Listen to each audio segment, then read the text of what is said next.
because there have been books in the past, example, Harry Potter, where they say, you read through the, like, oh, my teacher told me in grade school to read the chapter headings before I go through everything. Like, I'll try it. Dumbledore's funeral. Are you freaking kidding me?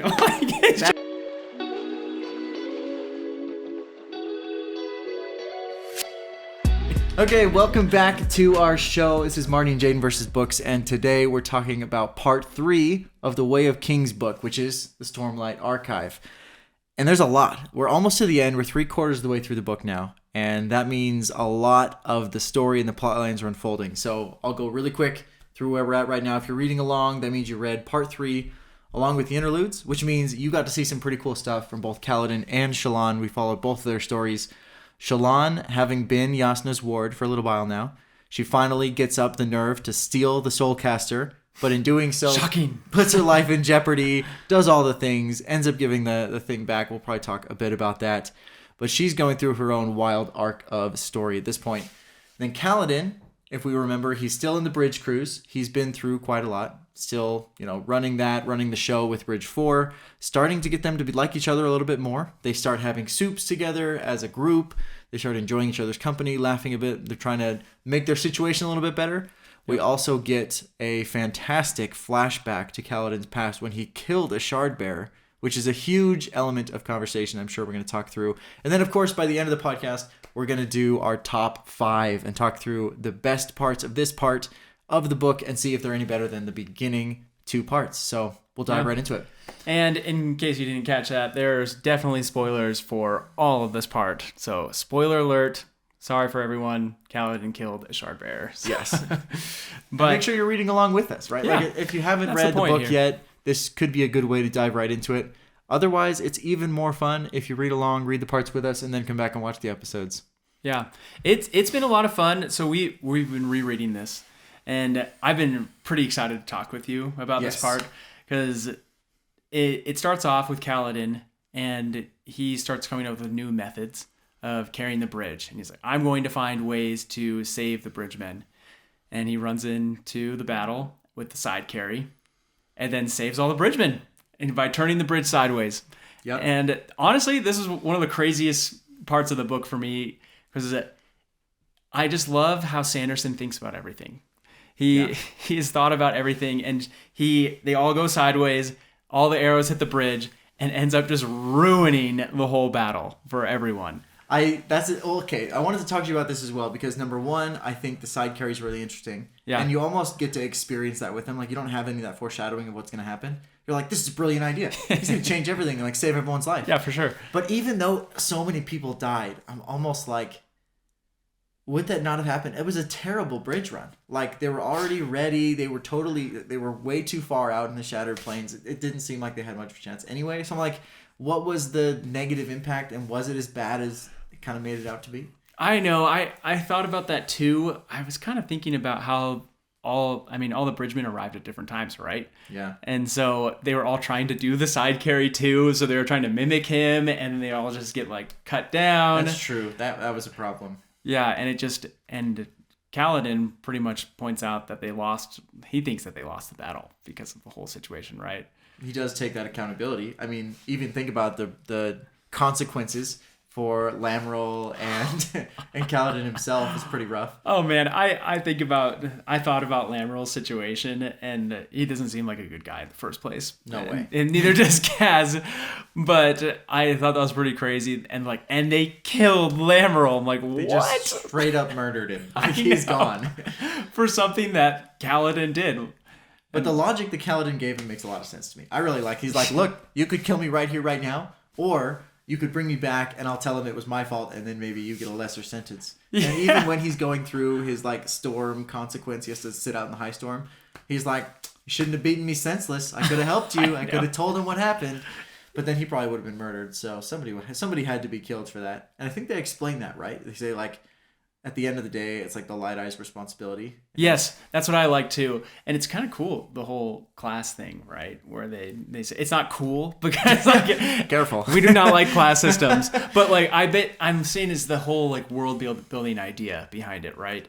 To have a whole classes built off of eye color is just so fascinating to me. It's interesting because the classes they talk about, I'm going to forget this again. The guy who they say is a world singer in the bridge crew.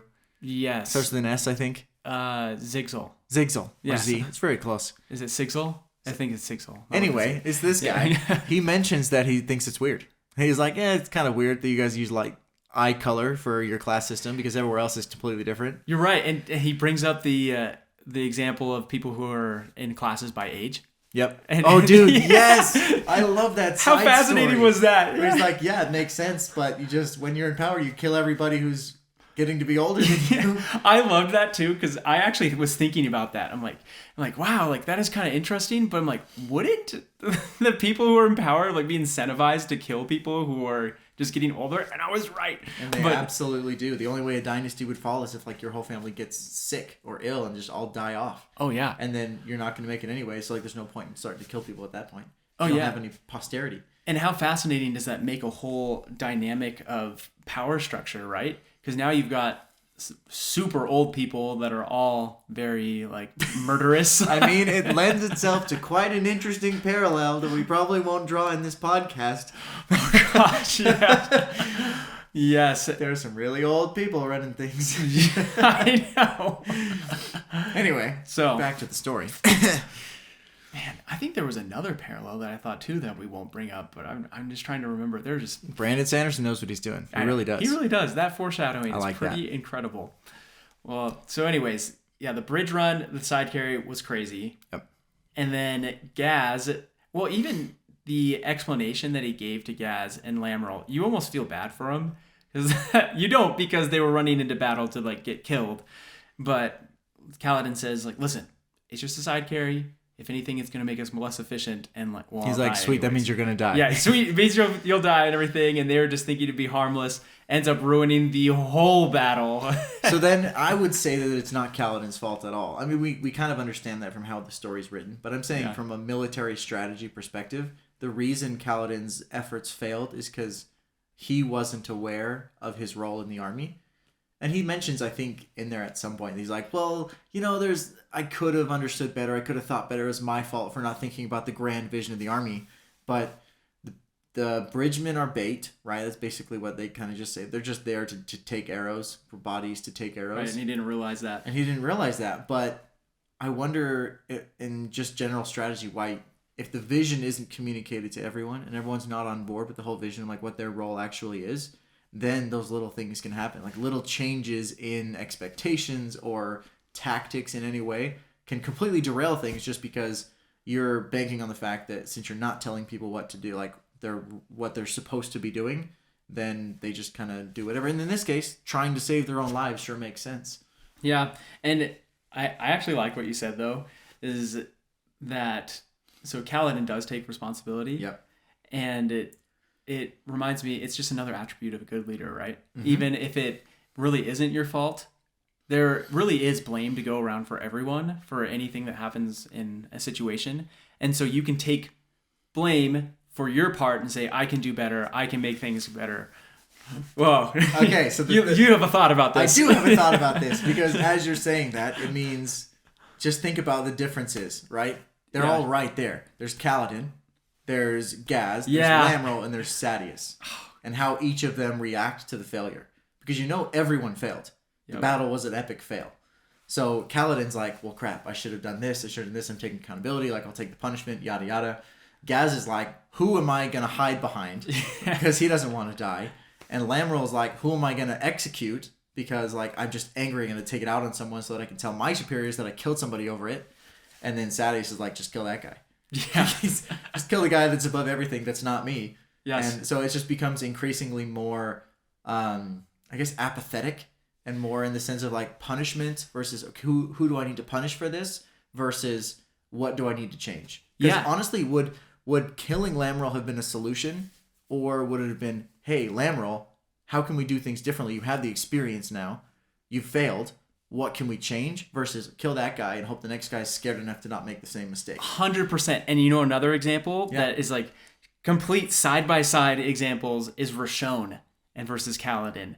Rashon does the same thing. He comes from this Light Eyes battle, disgraced for some reason that we don't know yet, and then comes to Kaladin's hometown, and he just wants to blame everyone else for his faults, and instead of doing anything about it, he just mopes in misery.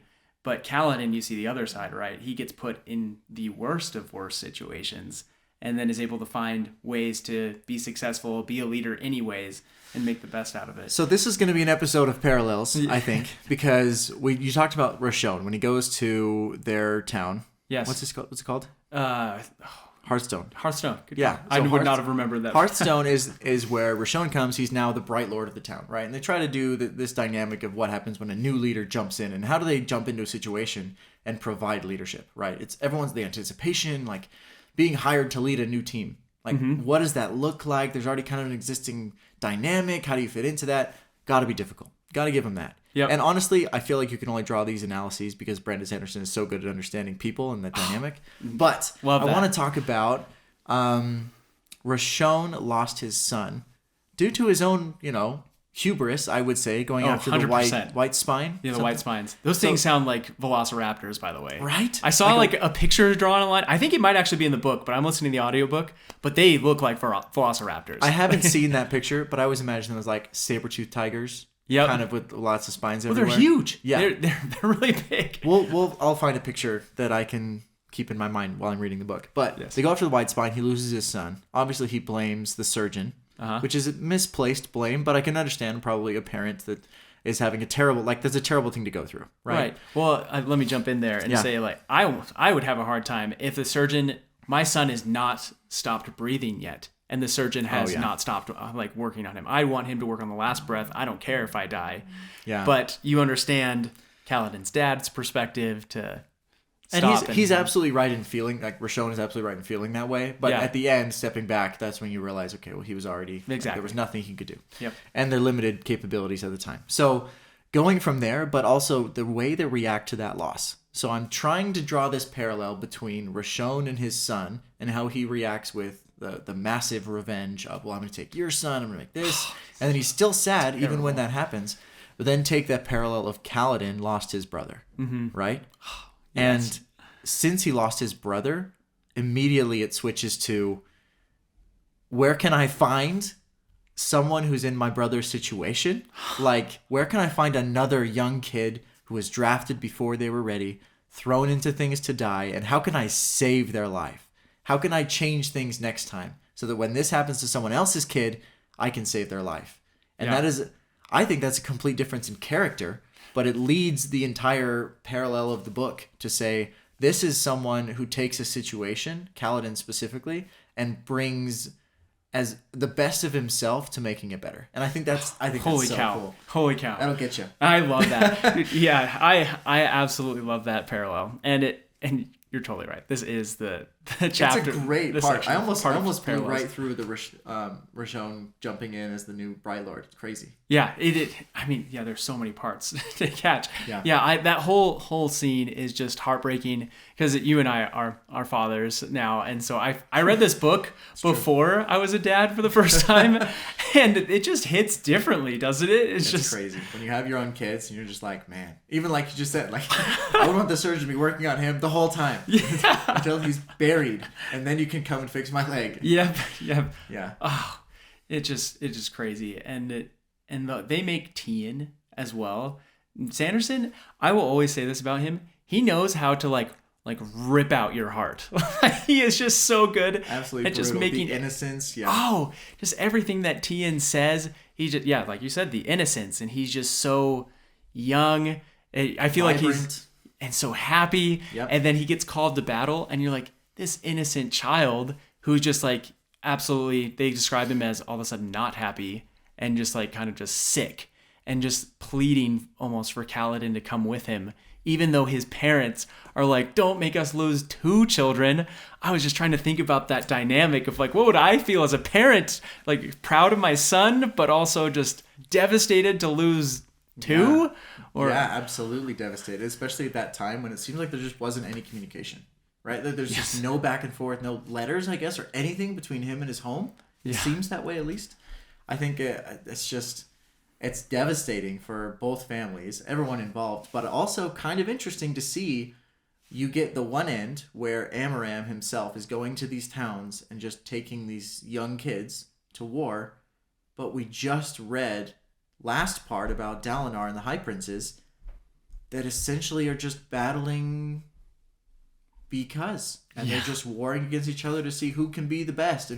And these sons from these small towns are paying the ultimate price for that skirmish that means nothing. And the whole thing is, we talked about, is the king weak for doing this? Absolutely. Because he does not recognize the value of individual human lives.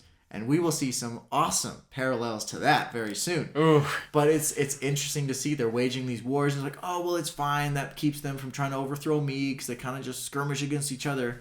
And meanwhile, they're destroying the lifeblood of their kingdom, which is these small towns and the culture and all of that. I think that's very interesting. Oh, I think that's a great point. Such a bad. There's a lot of power in this part of the book. There's a lot.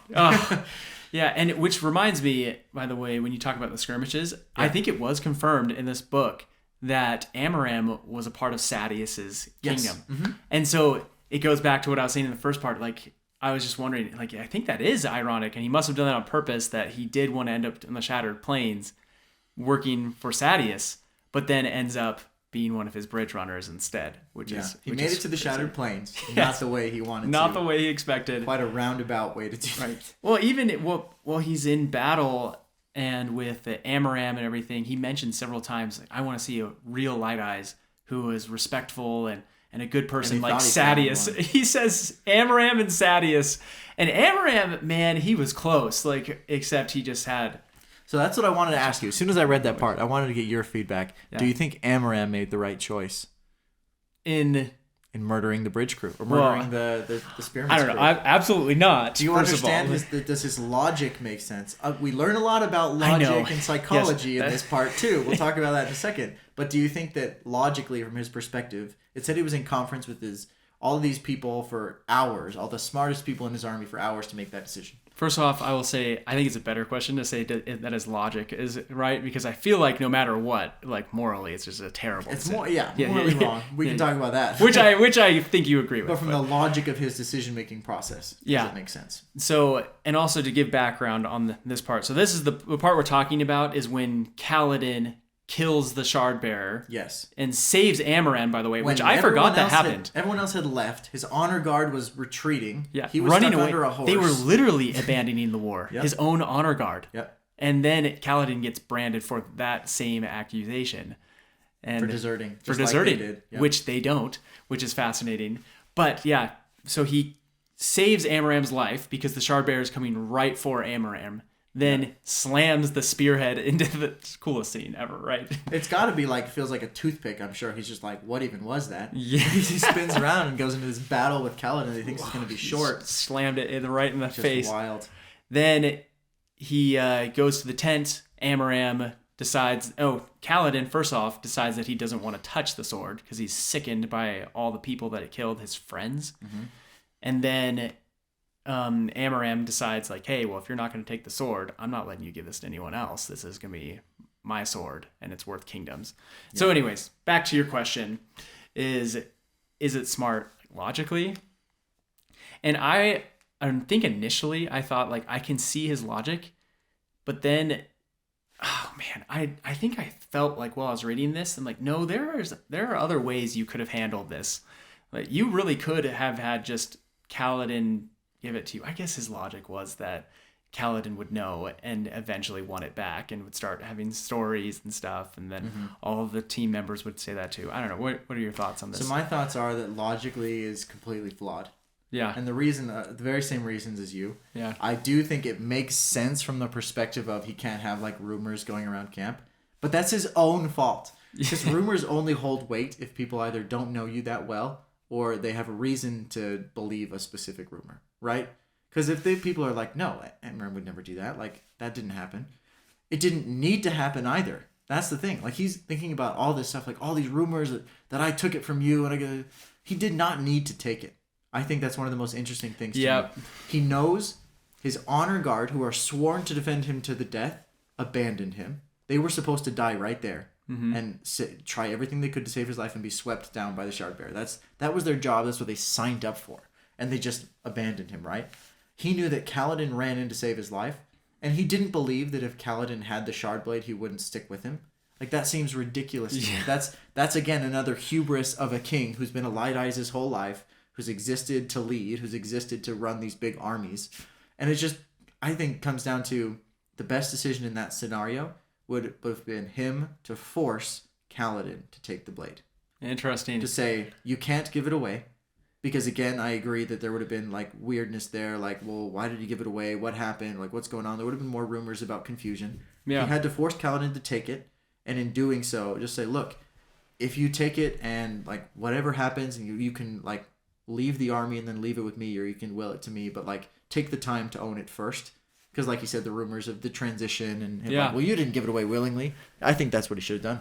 Yeah, well, and so you don't think it would have been a good idea. So if he was trying to make the good decision, to let Kaladin give it to one of his crew members, or one of his squad members, do you think that would be a good move? Because I was thinking about that. I'm like, why couldn't he just give it to one of his squad members and just have his squad member do all these things? Kaladin had great thoughts with it too. I thought, like, oh, this guy probably would take care of Kaladin and make sure this whole squad was in good hands and everything. I think it's hard to guarantee that loyalty when it's 2 degrees removed. Like, who was it again? Unfortunately, he's not in the story very long, so I don't really remember his name very well. Was it what? The member of the crew that he gives the sword to. Yeah, I don't know his name. It's just hard for Amaram. Is it Damrel? No, it wasn't him. It was a shorter name. Okay, anyway, but the sword, he's loyal to Kaladin, and Kaladin's loyal to Amaram. So as a general, I would have difficulty with the 2 levels of separation of trust. Like, if in either sense, either of those trust bridges break, you're out of luck with the shard bearer. But why would you be worried about trust levels with the shard blade?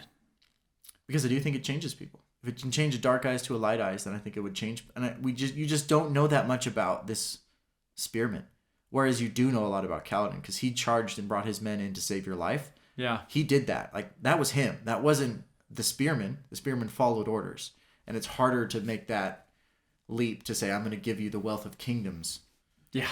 And I would just say that this is how it has to be. And there's, like, if he forces the issue, it'd be like, that's the only way that this is going to be. I think Kaladin's a reasonable person. I think he's just not understanding from a Light Eyes perspective that you can have a conversation with the Dark Eyes and actually not only convince them, but be like, we saw this exact same problem. Kaladin didn't have the vision in the bridge crews and ruined everything. Like, all Amaram has to do is, like, this is the vision. This is why we're going to save lives. You're here to save lives. You tried to save me. Yep. Take the blade. You have to take it. It's an interesting thought. Yeah, it's crazy. it's crazy. I think as well with it, and kind of going along the Amaram thing, I think you're right with, like, the logic. I think he could have just had Kaladin take it. I don't know if Kaladin would have taken it though, even with all of that. With Maybe force. not. But even so, like, crazy. This is just me. I cannot imagine being Amaram, being the supposed person of honor that he seems like he really was up until this point, had honor and goodwill towards people, having that guilt on your shoulders of killing all these soldiers, and you're holding this sword every single time. I don't know. I would be sick. I think he doesn't feel as bad. I think it lends itself to the psychology conversation we probably have to have eventually.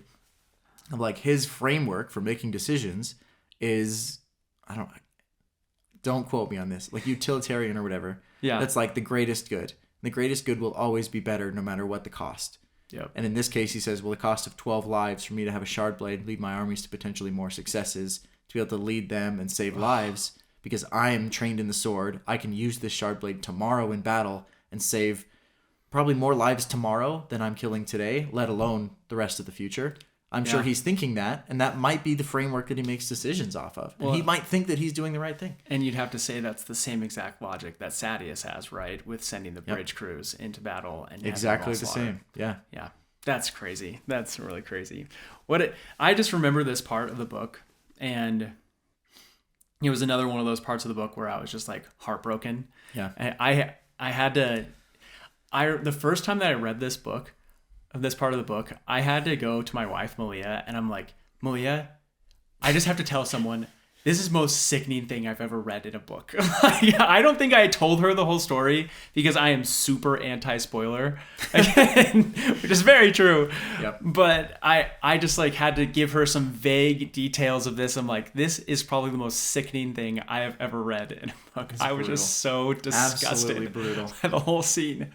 And it's crazy too, because up until this point, you have no idea why Kaladin is so mad and hates the Light Eyes and has all these issues and why in the world is he in prison. And it all makes complete sense at this point. You're like, I kind of hate him too. Yeah, I know. You're like, that guy's the worst. Yeah, no, it's an interesting transition that he makes kind of through his life. Just like, oh yeah, you kind of hate the Light Eyes because they're kind of annoying. And then they send your brother in to battle to die. Okay, that's terrible. I can't believe they would do that. Then they kill all your men in front of you. Then they sell you as a slave.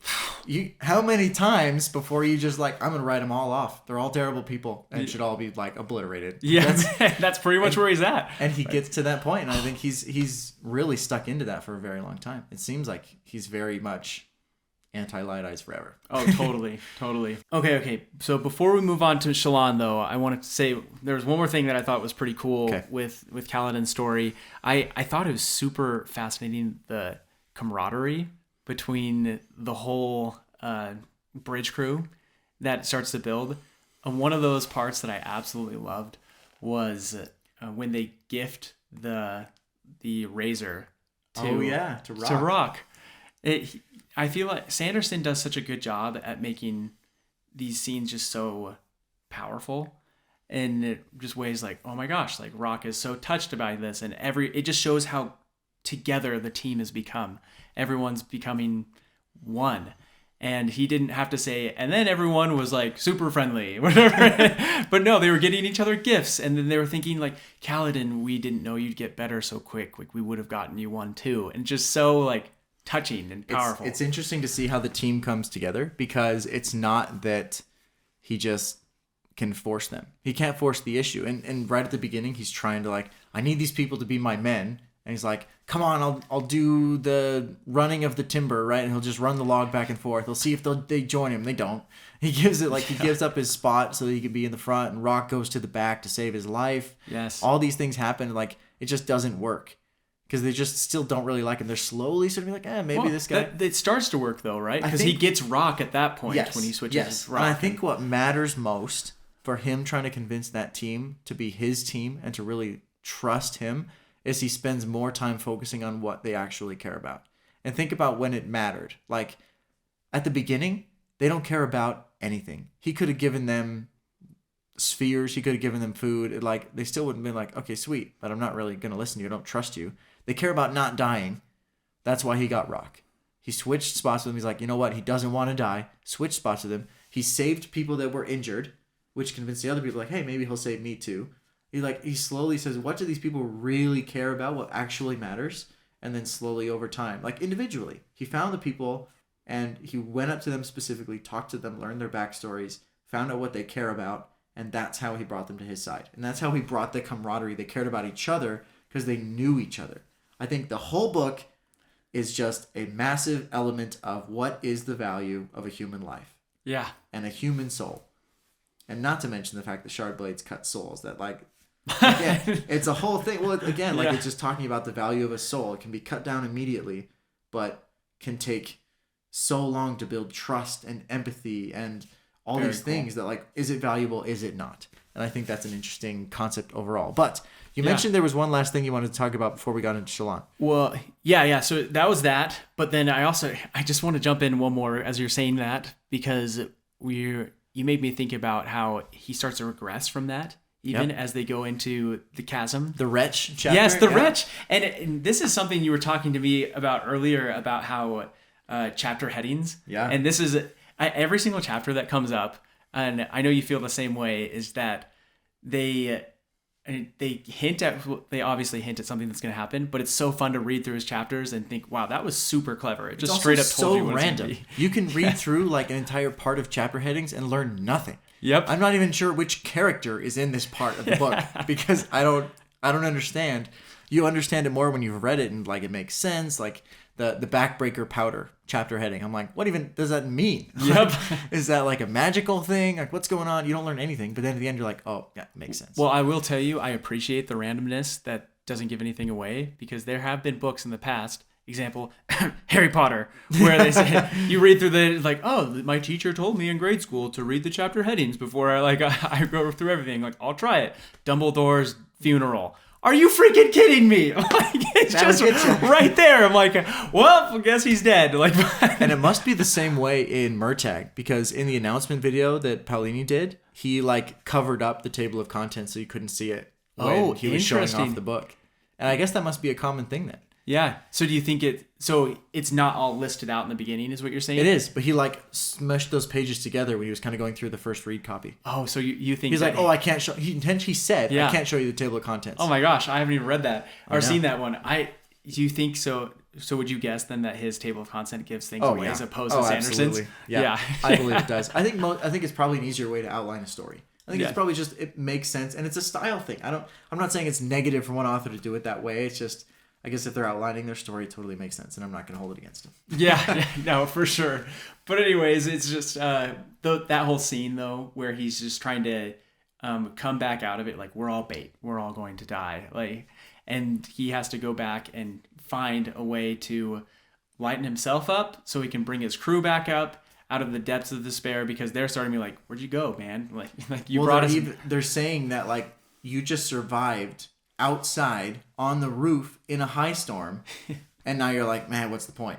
And that was incredible. It's a miracle. Something happened. Some reason you're still here, and he's still convinced that he's like, yeah, I just exist to watch everyone that I try to save die. Yes, and with that, all of the Tef's comments of him like kind of foreshadowing, just like, hey, I think I've heard these things about the Radiance, like let's see if you glow, or with if you take them the Stormlight. And he's like, have you ever, like, what questions is he asking? That's just so funny. Like, are you feeling okay? Do you feel lighter? And he's like, what are you talking about? Like, I don't know, man, you were just sick. He's like backs off. His personality is so funny. I love him. I love it.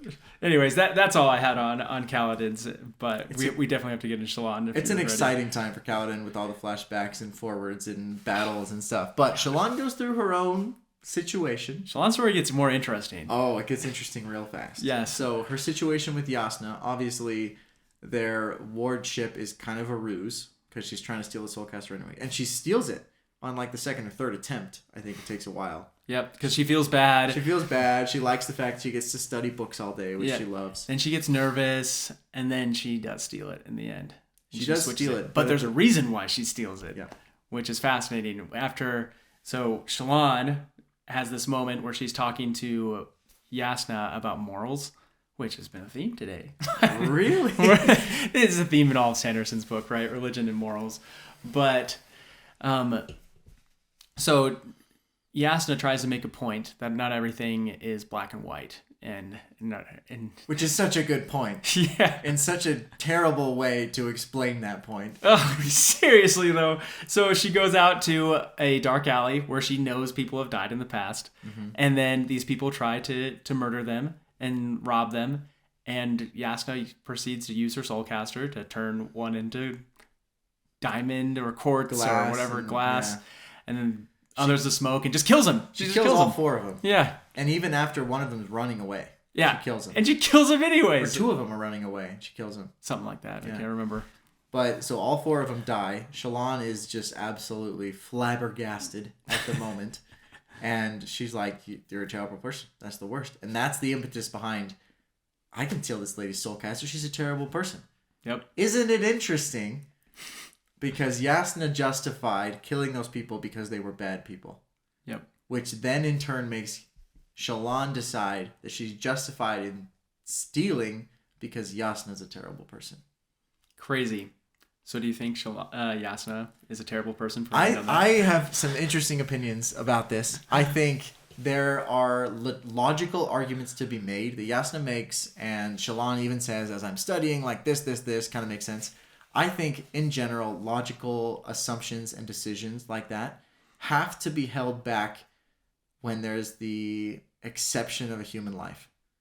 I think logical discussions and decisions and morals I like them. I think they make sense. It's nice to be able to quantify stuff. It's like, am I going to do this or this? How do I weigh my pros and cons? I'm weighting them. I've got my Excel documents. Decisions are made in a very methodical way for me. And I'm okay with that. But I do think that the moral structure that Jasnah deals with and that Shallan is trying to understand from a framework perspective has to break down when you're talking about a human life. So I think she did something wrong. Yeah, I think so too. And well, for me, the best comparison I can think of is just growing up, you kind of look at the superhero comparison with Batman's and the Spider-Man's and Spider-Man does this, doesn't he? He has all kind of crises in his life. Well, yeah, but the whole thing with Uncle Ben, yep. The guy who kills Uncle Ben, and so he goes and finds him and kills him. Yep. And is that right to do something like that?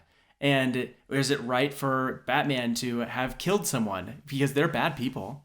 And these people are, and a lot of times, villains. But I feel like, for me at least, and I feel like what society has decided as a whole, is that they deserve some sort of justice and judgment that as a people come together to decide instead of just one person making that judgment.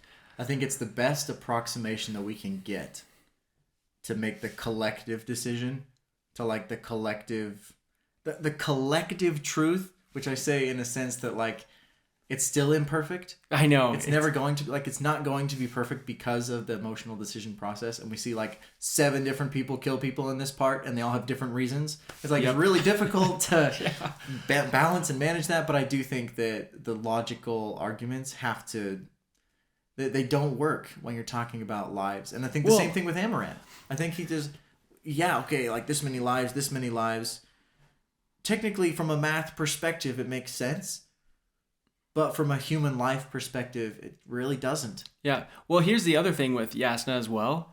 I thought about this. She doesn't know that it was those 4 men that had committed murders in the past. That's true. She very well could have just murdered like other people who were just robbers. And do they deserve that fate? Yeah.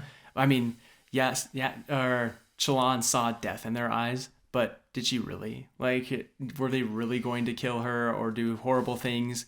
Or were they just there to rob her? And Jasnah made a decision. Yeah. Then again, are you going to say the defense of themselves? I was going to say, then again, like, you don't necessarily need to wait for terrible things to happen. That is true. In your life. Like, but be like, you don't go looking for terrible things for an excuse to go kill people. Yeah, I think that is the nuance. But I think also because she had the power to incapacitate and not kill. Oh, true. Because she has the gift of the soul casting. She's able to do that. I think she could have handled things differently. Like, in the sense of getting them out of the situation. You turn one guy to glass, everyone else freaks out. Yeah, well, That's they did. They were running. That'll work every time. Yeah. Well, it's just like if you're in protecting your own home, you don't shoot someone who's running away from you. Like you end the situation. From what I understand, it hasn't happened to me. So no, I don't know what I feel like in the thank moment. Goodness. Yeah, I don't know what that would feel like. Yeah, but I do think that the logical arguments are a little bit weak when you're talking about lives. Oh yeah, for sure. And I think Shallan agrees, but then she steals the soulcaster. So she doesn't. So she's like, I'm gonna do the bad thing anyways. Yeah, and she does that, and then layer into the story her love interest, Capsule. Ooh, Capsule. Who's also an ardent. He's kind of an interesting guy, it seems like. I wasn't as taken by the Shallan and Kaladin you weren't? And jam, and it's not really my jam. I didn't. Well, let me jump in and say I don't know if it's Kate Redding who reads it. Her voice for men really bothers me. Maybe that's what it is. I don't know. It just really bothers me. I'm like, who is this guy? I don't know if it's the different for like women listening to Michael Kramer's voice for women. I'm sure he gives really weird voices for like women. So it must be the case because okay, I'll tell the story. So tell me. I've read this book before. We're rereading it. My wife is reading this book for the first time. Yeah. So as she's reading this part, I remember she came to me after the scene with the bread and the jam where Capsule dies, where he tries to poison Jasnah through the bread. The bread was the poison, and then the jam was the antidote, but the jam had gone bad, so no one wanted to take it. Anyway, but yeah, so he dies. And I remember my wife came to me, and she's just like, can you believe he died? And I'm like, he was the murderer, right? Like, he was trying to poison and kill them. And she's like, really? I don't... But it's such a good love story. And I think that's so funny because it really lends itself to what you pay attention to in a book, especially when you're listening to it. Yeah. It's like you tend to miss things. And I tell you what, I could probably recite the details of most of those battles. But like the capsule love story, I'm just like, oh yeah, the jam, there's bread involved. He makes bread. I don't really understand it. I'll admit the first time I read through it, I'm like, oh, that's kind of nice. Like they're doing the relationship thing. And this time, the whole time I was like, ooh, he's suspicious. Like, I don't like that guy. I don't like that guy just because I knew what was going to happen. I just think it's funny what you notice in a book and how you like understand the dynamic. And I bet it's similar because of the reading style. Because she's also mentioned that like she doesn't really like the reader who reads the men's side. Yeah, maybe exactly. It is for the voices the same thing. It's gotta be. I've heard that from one of my cousins. She explained that she did not like Michael Kramer's voice for Vin, I think. Oh. Yeah, I mean, because he's narrating the main character, which is a female character. And that's just so funny. So I just wonder if it's... So the reader can make or break the book. Oh, really can. Absolutely. I will tell you, I did not like Sanderson's Warbreaker book.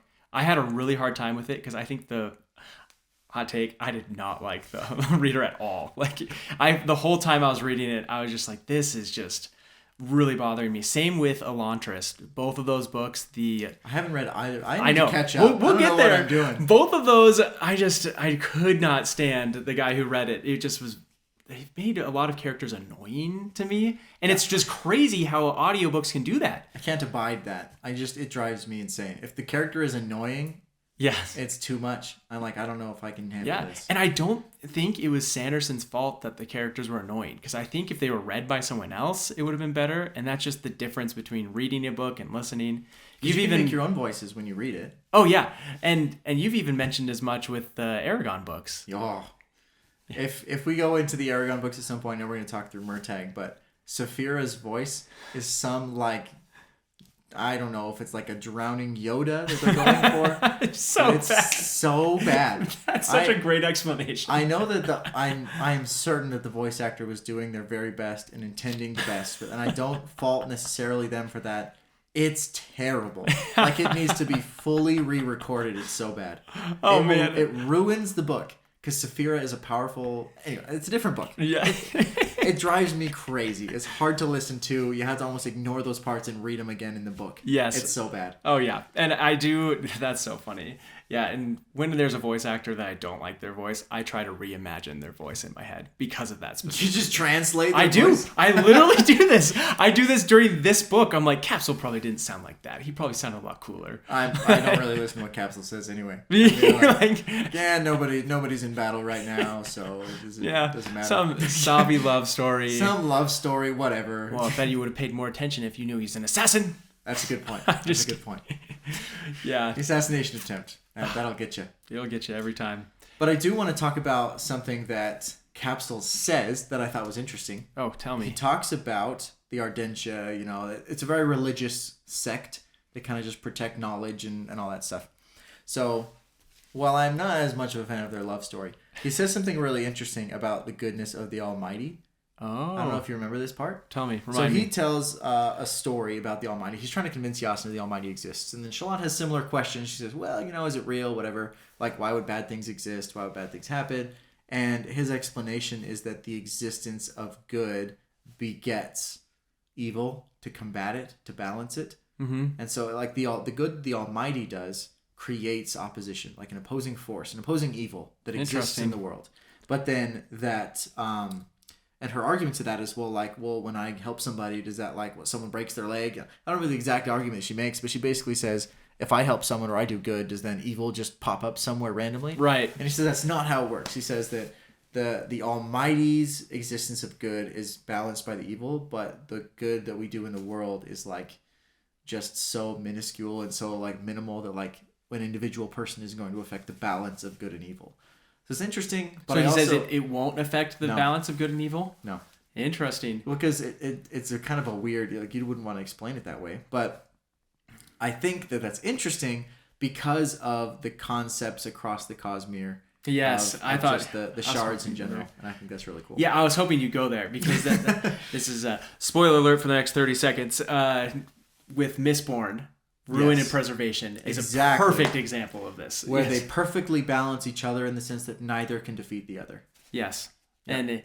And that makes sense, very much sense in their world where they're living. And that kind of doctrine is actually, you could say it's true where he's at. So if we zoom out to the Cosmere for just a second, because we're still in the 30-second spoiler alert, right? The 30-second spoiler extending to 2 more minutes. Yeah, so if we zoom out to the Cosmere for a quick second and we think about the shards, right? So there's short stories, you learn about more of the shards and how they exist. The shards don't exist in a battle of one's going to kill and take over the other and destroy another one. They exist in just essence. They can't be created or destroyed. They just exist, and they'll always exist. They war against each other because they are inherently different. They have different motivations and ideals, but they're not defeating each other, right? They all exist and will always exist. Like, ambition is not going to be defeated by cultivation. You know, it's like all of these things that will always, the essence of those will always exist. Right. I'm not talking about like embodiments and all that. Yes. I'm talking about specifically the essence of the shard will always exist. Fascinating. And what actually, Capsule probably even believes this because he's a ghost blood. Ooh. Which is straight from which Yasuo mentions. Yeah. And Thaidakar's world is straight from Cosmere. Cosmere. That specific place in the Cosmere. That's a big spoiler. So anyway, back to the regularly scheduled programming. Yes. I do think that was an interesting concept that he talks about. And it's so brief, and Capsule's part in the series is so small that I definitely missed it last time. Oh, dude, but that is so cool. You know what? That is such an interesting just quote to pull out of how he talks about like the forces of the Almighty and how they balance each other out. It's cool. Oh, dude, that is really cool. That's cool that you caught that. Well, then Yasna brings in another cool perspective, right? She gives Shallan the blank book with like a blank book of pages. Endless pages, yeah. The book of endless pages. Yes. And that sweet gesture of like, you can tell it's something that matters a lot to her, and she gives it to Shallan, and then she finds out that Shallan's been betraying her. Just like a little bit heart-wrenching. I was thinking about that the next scene. I'm like, like that's just, that's gotta hurt. Yeah. Like, but. Yeah, and she knew it the whole time. Like, she's like, this is why I don't take wards, because they're just. Like, every time you just cringe. It seemed like they were getting along so well. I know. Even her comment at the end is like, I think you would even make a great ward or whatever, or a great scholar. You squandered a great opportunity to become one of the greatest scholars of your generation. Incredible comment coming from one of the greatest scholars of her generation. Yeah, absolutely. Oh my goodness. Yeah, that was crazy. So one thing that I want to follow along, and we're going to get to our top 5 very soon. Yep. One thing I want to follow along through the rest of this book and continuing into the next 3 books and 4 when we get the new one to come out is like, I guess I don't know what to call it, but like pivot points in people's lives. Mm-hmm. And I think Dalinar's is one of regret when his brother dies, and that turns him into the person that he becomes. Oh, right? Cool. It builds his character in a sense that it's a complete pivot to his life, where he was the warmonger and drunk, and then now he's like, you know what, I'm going to live the ideals, I'm going to do all these things and trying to be a better person and devote my life to that. Kaladin is one of just pain and anguish because of his family, because of his like the people that he puts all these effort into end up dying. Yep. You think about Shallan of fear. She's losing everything. She doesn't understand her own self very well. She doesn't understand her family. Her family's disappearing, and like that terror she goes through changes her, because she was this little girl that kind of listened to her brothers, did whatever she kind of wanted to, protected in her home. And now she's traversing the seas to become the ward of the most famous person, to then steal from that person, change the balance of power of a kingdom with the soulcaster, all because of the fear that she feels. So fear for Shallan, regret for Dalinar, and pain for Kaladin all become their own individual pivot points that I think shapes the rest of their character for the remainder of the series and their lives. So I think it's cool.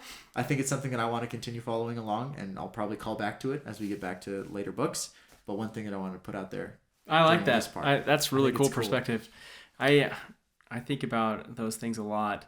Well, I kind of like the back of this book kind of talks about the like 4 different people that you meet. Yeah, it does. Yeah, which says the surgeon who sets aside healing to become a soldier, the assassin, a murderer who weeps as he kills, the third is a liar, a young woman who wears a scholar's mantle but a heart of a thief, and the high prince, a warlord whose eyes have opened to the past as his thirst for battle wanes. But I love what it says at the end. It's just like, it says, these 4 people are key. One of them may redeem us, and one of them will destroy us. Oh. Which we'll talk about later. What a segue. Yeah. Don't forget to subscribe to the channel so you don't miss it as these parts come out. I'll just say, though, I do want to bring that back up once we get to book 4. And we're preparing for book 5. So that means we're at the top. We're talking about the top 5 moments of the book. Which, if this is the first episode you've watched of us, that means these are the top 5 across the entire book. We already have 5 that have been populated from the first 2 parts of the book. We'll talk through what those are. But then we look at what are the best moments from this specific part, and do they displace any of the top 5 that we currently have? So by the time we get to the end of the book, which is part 4, which is coming up next week, then we can see what are the actual top 5 of all time, indisputable by anyone. That's right. Top 5 moments of the book. So the top 5 that we currently have right now is that scene with Szeth is number 1. Right at the beginning. Yep. Next is the bridge run. First time Kaladin goes on the bridge run and realizes that all the arrows are coming for him and they're all going to die. Next is the Chasm Fiend hunt, where the Chasm Fiend comes out and Dalinar saves the king. Next is Kaladin's kata that he performs. I like that one. It's a good one. And there were so many powerful moments in this part, though. I'm feeling like, it's good, but I don't know. Yep. And then the last is number 5 is the opening heralds scene so far. Such good scenes, but there are so many scenes in this that I have to. So a couple that I want to throw in for consideration. Okay. The storm. And Kaladin weathering the storm. I know we didn't talk about it much, but not it's it's a big moment. I think it's really cool. Opens his eyes and sees the bridgeman after the storm. Crazy stuff. Wait, even before the storm, he tells his he's like, I'll open my eyes. Come out and see me. I'll open my eyes. That's what you're talking about. Yeah, it's like, come out, open my eyes. That's and big. What does he say about it? He'll give you hope that know that I'm alive. Know that it didn't get me. Yeah. Yeah. And then the second one, obviously, is him killing the shard bearer and becoming a slave. That's massive. Huge. Probably one of the biggest. All the way through to the point where Amaram, so that moment between when he kills the shard bearer and becomes a slave is all insane. That's a huge moment. So that's massive. And I thought there was one more, but tell me what yours are while I think about my last one. Well, those are the ones I was thinking about. Those 2? Yeah. Well, let's put them in first then, if we think of anything else. Yeah, so what was your first? So it was the storm. So the most powerful one is definitely Kaladin killing the shard bearer and becoming a slave. Yep. I think this is more powerful than the Szeth scene. I think this rises to number 1. I would have put it number 1. Absolutely. Yep. It's the craziest scene we've had so far. Do you want to also include Kaladin volunteering for the army with his brother? Oh, that's another one, isn't that? Oh, man. Well, think about it. The second one was the storm. Where do you want to put that one? Yeah, so I would say that one is better than the kata. Oh, yeah, I'd agree. Which is currently number 4. Well, now it's number 5. So we just displaced it, right? So do you think it's better than the Chasm Fiend hunt? Yes. Really? I'm trying to decide, because the Chasm Fiend hunt, it's just so cinematic, right?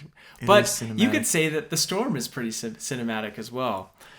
With the Stormfather appearing to him, he's holding on he's literally flapping in the wind like a flag, is the way they describe it. Yeah. It sounds miserable. They talk about how the rain, you find out about his wounds afterwards, and the rain has just been tearing it, like his skin apart, and the rain and wind. Yeah, that's when we first learn that he can use Stormlight. Yeah. I think I'm trying to recall back to the first time that I read this book, and I think comparing the two from that perspective, it gives the edge to the storm. Oh, yeah. For me. Yeah, because that was just nuts. Is it better than the bridge run? I'm going to put the bridge run in front of it, in my opinion. Okay, so the top 3 really are all Kaladin. Actually, there's not. There's still Szeth. He's number 2. Yes. So we've got that. So one other scene that I was thinking about could be the scene where Shallan soulcasts for the first time. Oh, she goes to Shadesmar. She does. That's pretty big. Yeah, and so she What's number 4 right now? So in this scene, she casts the vase into blood, and she goes in the Shadesmar. She grabs all the different beads, and she's like, I want to change. Like, tell me what you want me to change into. And then she changes it into blood, then slices herself to. Yeah. It's crazy. I think her trip to Shadesmar alone is eye-opening. And slices herself to convince Yasna that she was trying to commit suicide or something, or hurt herself. So that one. So we'll have to decide where it should go. So you said, what is number 5? What's number 4 right now? Number 4? Number 4 is Surviving the Storm. Ooh. So right now we've got 8 scenes now to decide between. Are we going to cap it at 5 or are we going to go up to 7? No, we're definitely capping at 5, but we got to see which ones we think are top 5. I want it to be in there. So you think it's better than Surviving the Storm or Chasm Fiend Hunt? Or do you think it's better than either of those? Oh, man. I think it's better than the Chasm Fiend Hunt. I would agree with that. Which stinks because I liked having that one in the top 5. Do you think it's better than Surviving the Storm? No. I don't think so either. And the reason for that, I like this because now we have a framework for our top 5. Remember, it's cinematic intensity and then value to the Cosmere, right? It's like, how much does it actually impact the Cosmere? Yep. So it's like cinematic intensity, I don't know, it's not great. But value to the Cosmere is massive. She soulcasts, she goes into Shadesmar, you learn about all this crazy stuff. I think it's totally cinematic intense. Like the cinematic intensity. It's not as cinematic as the Storm is what I'm saying. Oh, yeah. Him surviving the Storm, that is cinematic intensity right there. Yes. So I would say that has a lot of... It just edges it out a little bit on that sense. That's what I would say. I would agree. I kind of like where we're at. Let me know what you think. Read them off. Let's give a final top 5. I like them. Yeah, so number 1 is Kaladin kills the Shardbearer, but then gets branded as a slave by Amaram. Powerful. Number 2, Zeth, the assassin in white, kills Gavilar. Bridge run. Kaladin's first bridge run is number 3. Number 4 is Kaladin surviving the storm. And number 5 is Shallan's first soul cast.